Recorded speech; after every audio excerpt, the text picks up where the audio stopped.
എന്നെ കേൾക്കുന്ന പ്രിയമുള്ളവരെ, ഈ മനോഹരമായ ദിവസം അതിരാവിലെ നിങ്ങളുടെ അടുത്ത് കടന്നു വരുവാൻ സർവശക്തനായ ദൈവം വഴിപാതിൽ തുറന്നു നിന്ന് ദൈവത്തിന് സ്തുതി സ്തോത്രയാഗങ്ങൾ അർപ്പിച്ചുകൊണ്ട് ഞാൻ എൻ്റെ കർത്തവ്യത്തിലേക്ക് കടക്കട്ടെ. മനുഷ്യർ ഈ കാലത്ത് ലോകാവസാനത്തെക്കുറിച്ച് പ്രവചിച്ചുകൊണ്ടേയിരിക്കുന്നു. മതപണ്ഡിതന്മാർ പ്രവചിച്ചുകൊണ്ടിരിക്കുന്നു. രാഷ്ട്രീയ നേതാക്കന്മാർ, ശാസ്ത്രജ്ഞന്മാർ പ്രവചിച്ചുകൊണ്ടിരിക്കുന്നു. ലോകം അവസാനിക്കും.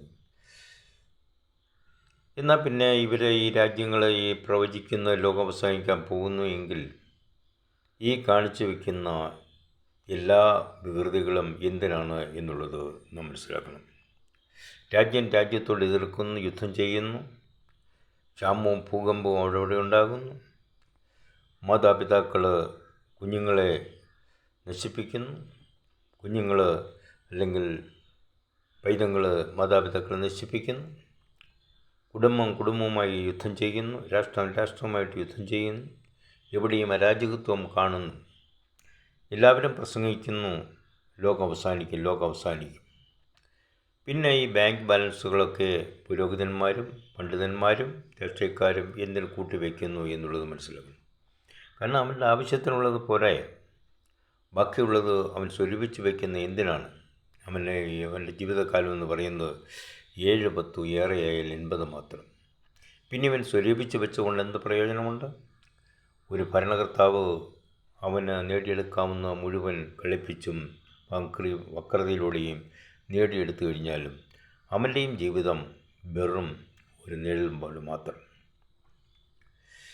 വലിയ ശാസ്ത്രജ്ഞന്മാർ, വലിയ ഡോക്ടർമാർ, വലിയ ശസ്ത്രക്രിയകൾ നടത്തുന്നവർ, കണ്ടുപിടുത്തങ്ങൾ നടത്തുന്നവർ, അവരുടെയും ജീവിതം 7-10, ഏറെയായാൽ 80 മാത്രം.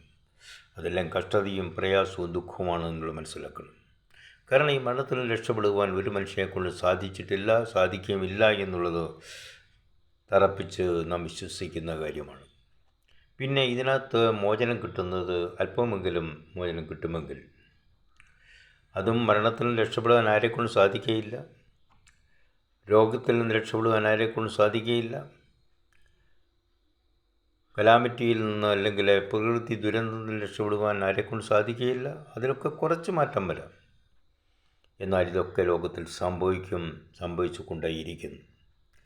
നമുക്ക് ജീവിക്കുന്ന കാലത്തോളം വിശ്വസ്തയോടും നിർമ്മലതയോടും സൽബുദ്ധിയോടും വിശുദ്ധിയോടും കൂടെ ജീവിക്കാം. മറ്റുള്ളവർ ഗുണം ചെയ്തുകൊണ്ട് രാഷ്ട്രത്തിനും സമൂഹത്തിനും ജനങ്ങൾക്കും ഗുണം ചെയ്തുകൊണ്ട് ഈശ്വര വിശ്വാസത്തിൽ അടിയുറച്ചു നിൽക്കാം. അതിന് ദൈവം നമ്മൾ സഹായിക്കട്ടെ. എൻ്റെ പേര് ബേബി മലച്ചൻ. ഞാൻ സാമൂഹ്യ പ്രവർത്തകൻ. Thank you very much.